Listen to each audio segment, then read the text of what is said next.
All right, welcome back to the Parlay Parlor. This is the latest edition of Fresh Out the Freezer, where we'll look into some NBA props and data before the games tonight. A recap of last night, we had 5 props on the only game, Hornets versus the Lakers. Really could have gotten a lot of it done with just taking the Hornets plus 12.5, really, right? We ended up going 2 for 3 again. I think it's the 3rd day in a row that we have gone 2 for 3, which has brought our overall record to 19 and 14, which isn't the end of the world, but we would like to get back to, this is what I want to think is normalcy. I know there's going to be some variance, and reality is as long as we're above 55, approaching 60%, we are profitable, but I would like some more consistent shades of green. In any case, the 2 hits for us were Luka and Miles Bridges. Those were 2 that we really could have honestly laddered up a little bit more. They got it done pretty. Luka, I think he got it done by the 3rd quarter. Miles Bridges was a little bit of a sweat until the 4th, but he got a clutch 3 and then a couple of rebounds to cash us out. Roy, in terms of his 3s, he only got 1, but if we look at the box report, it's quite atrocious. He shot 1 of 8. 1 of 8. I was talking about if he takes up 5-6 threes, we are gonna hope that 2 get in. I mean, 1 of 8. I mean, what more can you? I hate to say bad beat, but that is a bad beat. Let's be honest here. In the case of LaMelo, I mean, the news of what happened with his father was very late. That came out even later than the video. Actually, I think I mentioned it anyway, but he went off. I mean, I think he had 25, 5 and 6, 29, 5 and 6, which granted, great stat line for him.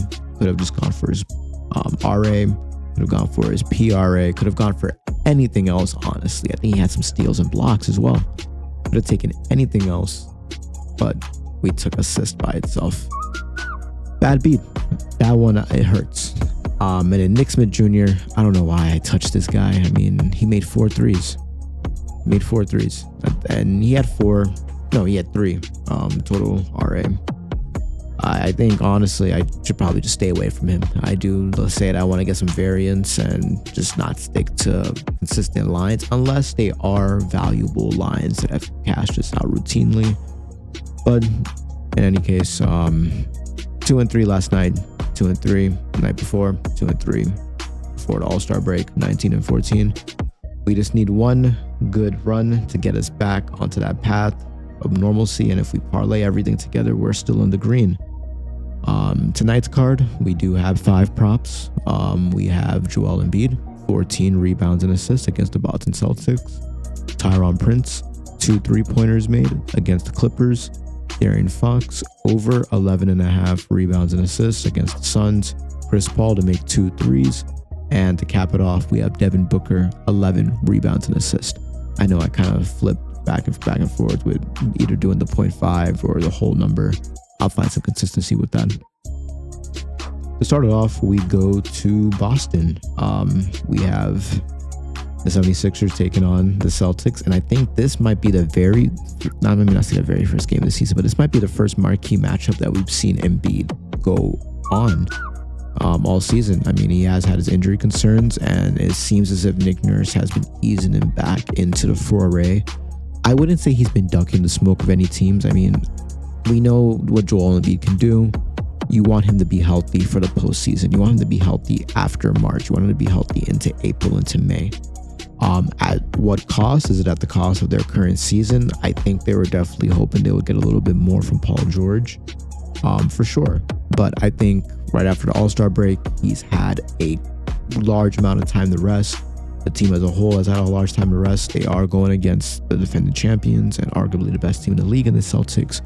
But I do think that in a match off that is anytime the Celtics and the 76ers go against each other, it's an Eastern Conference showdown.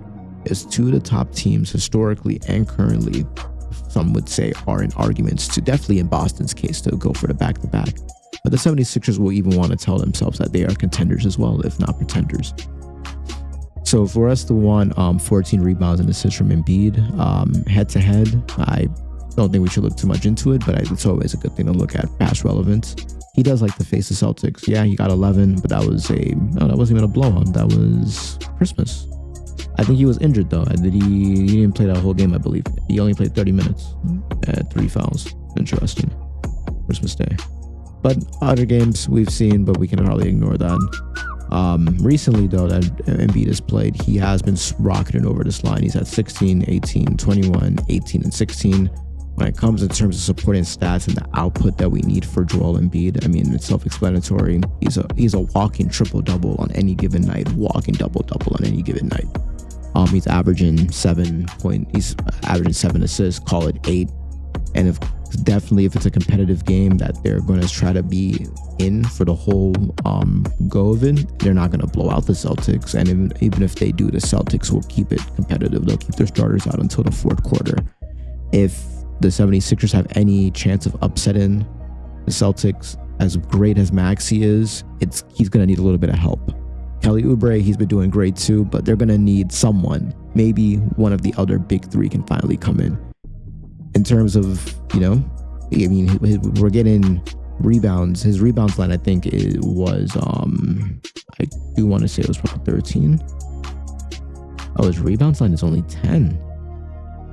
This might be an audible, but if you do want to, I would not blame you if you were to take over 9.5 rebounds. But I do think that, again, there is a little bit of a blowout risk whenever it's this Boston Celtics.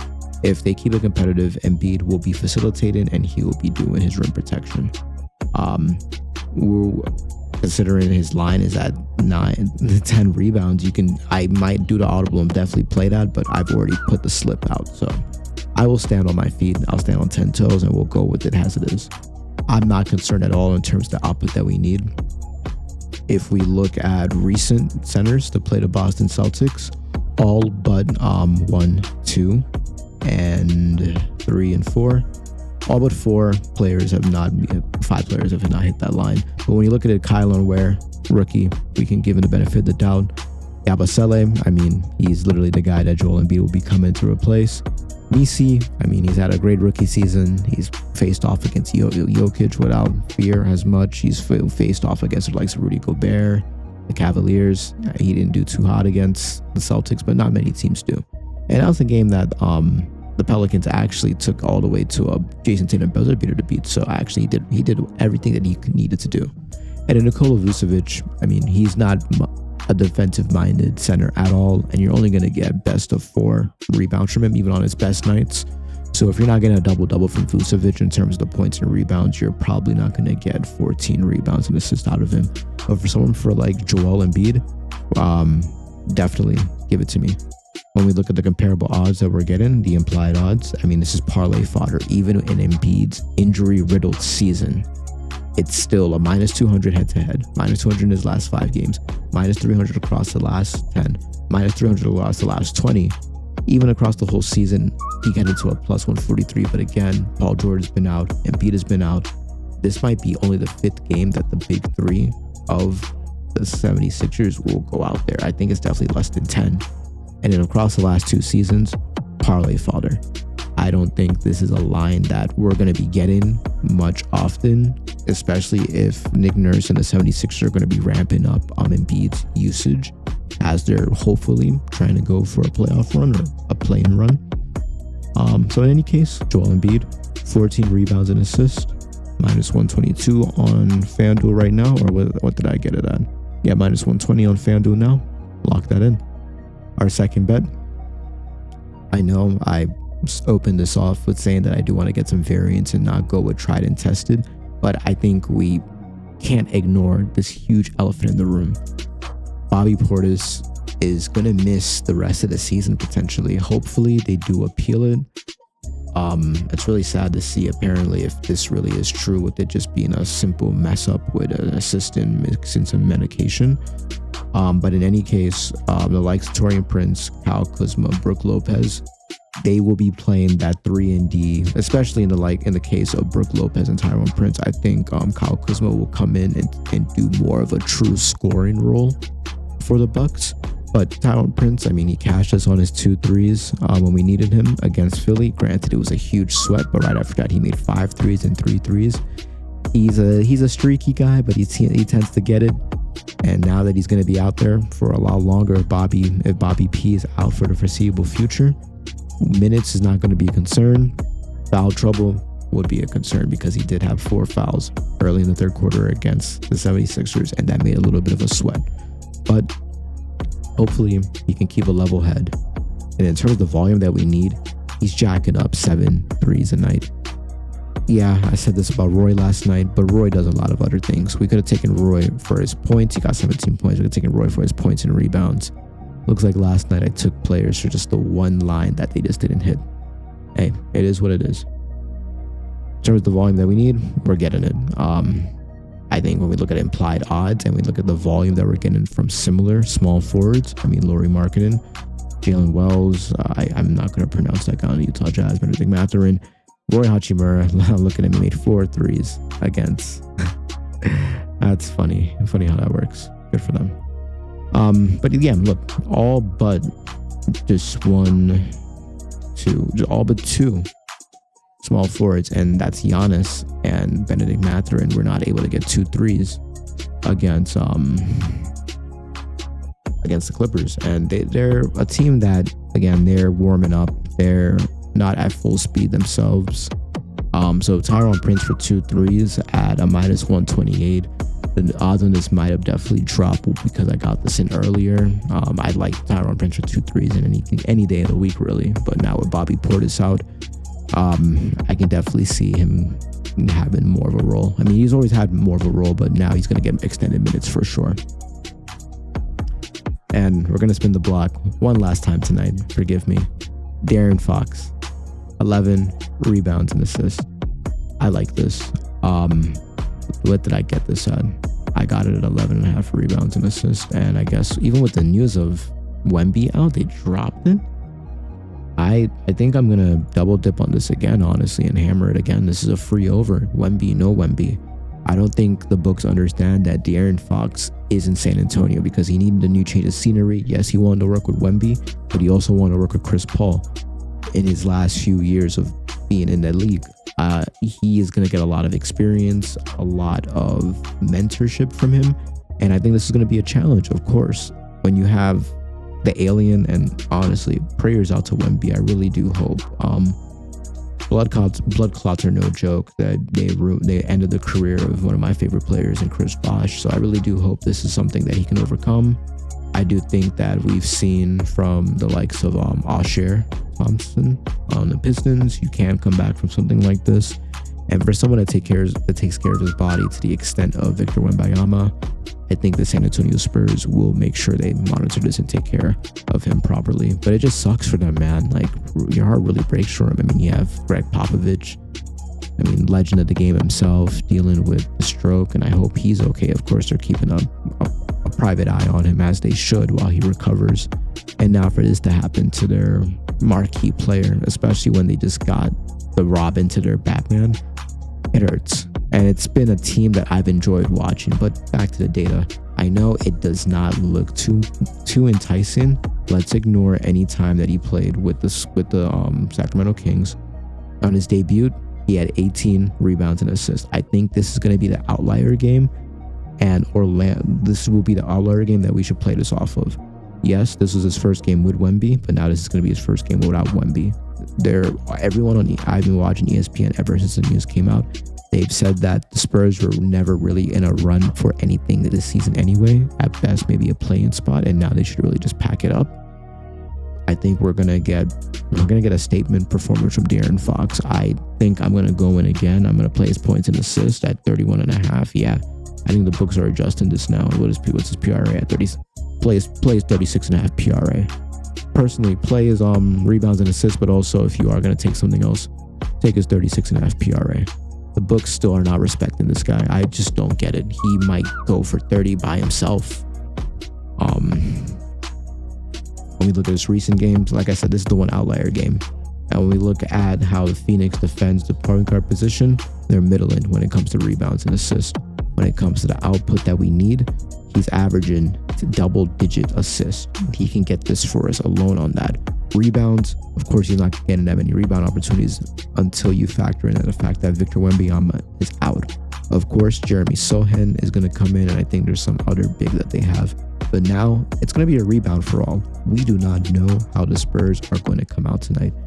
I think Victor Wembanyama has had one of the best injury management records of any like rookie to come in. I mean, that's why I saw a stat that between him and Shaq, they're the only two players that come into the league and from the rookie season to consecutively have 25, 11, and 3 blocks as an average, which is insane.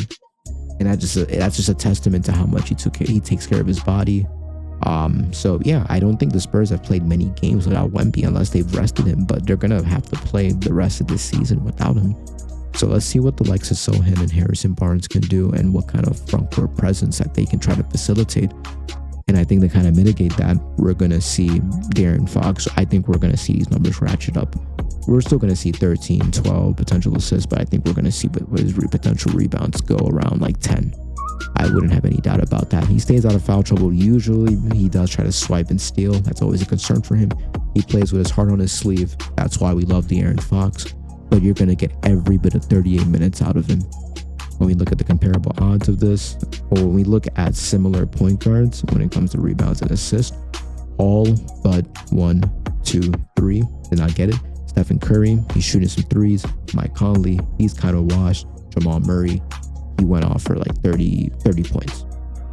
So we can ignore that. Yeah, the odds have shifted down to 11. I'm not concerned about that at all, but this is De'Aaron Fox. I mean, I think a De'Aaron Fox line is not, we haven't missed a De'Aaron Fox line. We've always gotten De'Aaron Fox assists. We've gotten De'Aaron Fox points and rebounds, rebounds, and assists. So now we're going for De'Aaron Fox rebounds and assists. It's a consistent line. We love De'Aaron Fox. De'Aaron Fox loves me. Let's move on to our second and last leg. And to kind of counteract that, yes, Wemby's going to be out. We do not know what version of the Spurs we're going to see. Give me Chris Paul for 2 threes. He's not that streaky with it when we look at his last 10, 6 of the last 10, 3 of the last 5. Well, we get some variance. We get 11 out of 20. Yeah, head-to-head is not the best. It's not his first game coming against this. Is it his first game? No, it's not. It's his second game. But it is his first game at home against the Sun. So maybe, and then they get pretty blown out, 104 to 93. We're going to see a lot of rotation. Not a lot of rotation, I mean, but we're going to see a different San Antonio Spurs. And we're going to need maybe a veteran presence to try to keep level heads on the court. I mean, the alien Wembanyama is gone. Your number one, your best player, Batman to your team, is out for the rest of the season, and there's some concerns. I mean, I know they said Wemby will be back for the start of next season, but I know everyone's heart dropped when they saw the words blood clot, especially after Chris Bosh, especially after we saw what happened with Osher Thompson. It's a very freaky injury to happen for someone, especially 22 or 21 years old. So I think Chris Paul, he might take it upon himself to take responsibility to put up a couple threes, silence the crowd or get the crowd going. And maybe let's see and the Spurs are only, I think, 3 or 4 games behind only who? The Phoenix Suns. So this could be a statement win. Yeah, Wemby is out, but they have no reason not to doubt themselves. Okay, well, I'm talking a little bit more of a motivational guy now, but that's not to be the case. But I do think Phoenix front court presence is a little bit of what Bol, Nick Richards. I think Harrison Barnes, Jeremy Sohan, and whoever the fuck the Spurs can put out there from the bench can handle them to some extent. If KD decides that he wants to act like he's every bit of 7 foot and grab some rebounds, and Devin Booker does his thing, as I know you guys see him there to close it off, hey, to the best of luck for them. But I think for Chris Paul to get the 2 threes, in terms of the volume we're getting from him, he's putting up 5, 6 attempts. I think we're going to see this go up more. His minutes, we're going to see this go up more. Since we don't know what we're getting from the Spurs tonight, let's be honest. He stays out of foul trouble unless he's playing with Scott Foster. And when we look at the comparable odds of it, or maybe we're not getting that much closing line value. When we look at the last 5, last 10, last 20, it's about fair odds for what we're getting. But again, Wemby is out. We do not know how the San Antonio Spurs are going to react to this. I think Chris Paul as being a veteran leader, a veteran presence in that locker room and on the court still. He has not been fully phased out. He has been starting games with De'Aaron Fox. And we'll see what happens. I like it. That's why we play these all as straights. You can maybe just give Chris Paul 1-3 and then maybe give Joel Embiid a 3 and parlay everything, water everything down. But these are the straights that I'm playing with. For 2 3s, we're going to have minus 125. If you're still going to add this value, I like it. And in our final bet for tonight, we have Devin Booker, 11 rebounds and assists. This is a line that I really like, and I wonder why Devin Booker is still getting a line this low. It really stems from his rebounds, really. His rebounds line is always around 3.5 or 4.5. Now it's 4.5, but it does fluctuate from 3. It does start at 3.5 sometimes. Not this time around, but in recent games it has. But for what we need in terms of rebounds and assists, I think his assist line is 6.5, right? Yeah, so his assist line is 7. His rebounds line is 5. We need him for 11 rebounds and assists. The math is mathing that it looks as if it's a competitive game. We should be getting the output that we need for him to get 11 rebounds and assists. The Spurs defense of the shooting guard 2 rebounds and assists is middling. Again, with the likes of Victor Wembanyama out, we don't know what we're going to get from the San Antonio Spurs. So in that case, this could be a blowout spot for the Sun. They are ahead of them. For every bit of this could be a statement victory for the Spurs. This would be a statement victory for the Suns. Not much movement at the trade deadline. None at all, actually. I mean, now your front court presence is Bol and Nick Richards with a tandem of Bradley Beal, Tyus Jones, like Devin Booker and KD.